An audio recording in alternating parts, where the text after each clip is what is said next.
O Salmo 23 é um salmo bastante conhecido por aquelas pessoas que leem a Bíblia, seja evangélico, seja protestante, seja católico, quase que essas pessoas têm esse salmo decorado.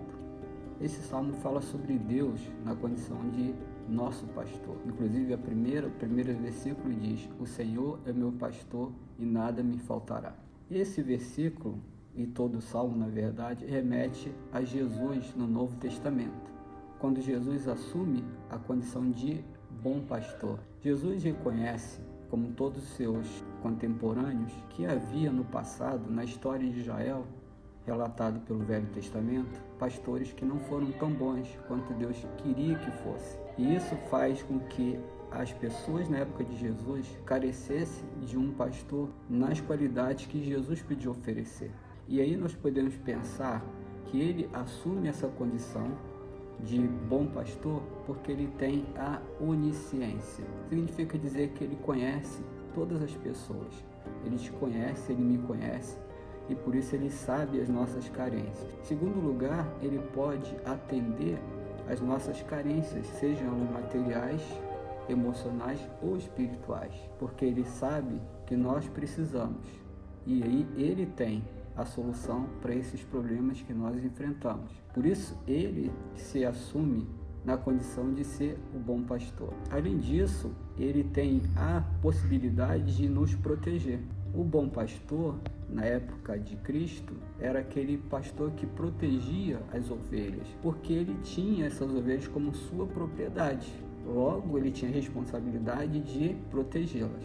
E Jesus vai propor que nós nos entendamos também como suas ovelhas. Para isso, ele requer de nós, primeiro, que entendamos a nossa essência. Não somos pastor, somos ovelhas. Isso requer de nós também uma postura de ouvir a voz do pastor. O pastor era identificado pelas ovelhas com a sua voz. Ele também tinha cheiro de ovelhas. E isso, quando ele falava, as ovelhas podiam ouvir a sua voz.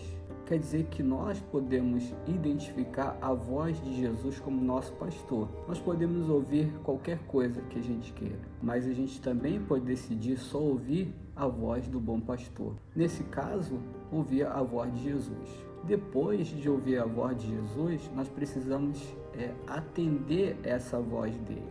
Ouvimos, agora vamos obedecer a essa voz, os mandamentos, os princípios que ele vai exigir de nós.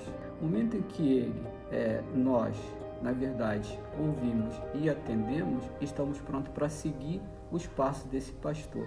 Isso quer dizer que já chegamos a um grau de intimidade com esse pastor, de entender que ele pode nos proteger e pode garantir a preservação da nossa vida, e pode assim garantir esse relacionamento com a gente, à medida que nós também correspondemos a essas exigências, esses princípios que ele requer de cada ovelha. Significa dizer que quando nós entendemos que Jesus pode ser o nosso bom pastor, nós podemos usufruir de bênçãos desse relacionamento, dessa intimidade que nós podemos ter com ele. Isso quer dizer que nós podemos ser muito abençoados quando entendemos que Jesus é o nosso bom pastor.